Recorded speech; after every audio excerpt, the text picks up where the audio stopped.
Од 27 до 29 септември во Кочани ќе се одржи 27-то издание на манифестацијата Денови на Кочанскиот Орис.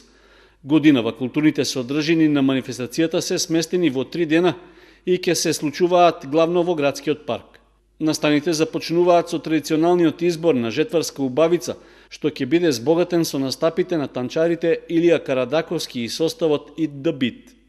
Во текот на 3 дена ќе се понуди различна жанровска музика со концерти на групата Баклава, Тамара Тодевска и Тијана Дапчевик, Драган Теодосиев квартет и Conquiring Lion.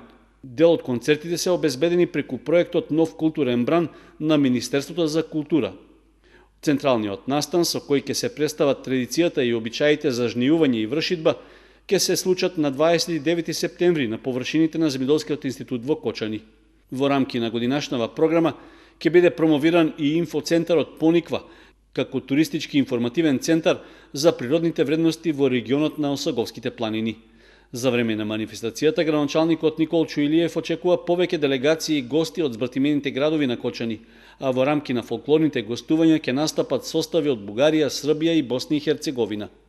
Деновите на Кочанскиот Орис се финансираат од општинскиот буџет со средства од 1.100.000 денари, како и со поддршка од донатори.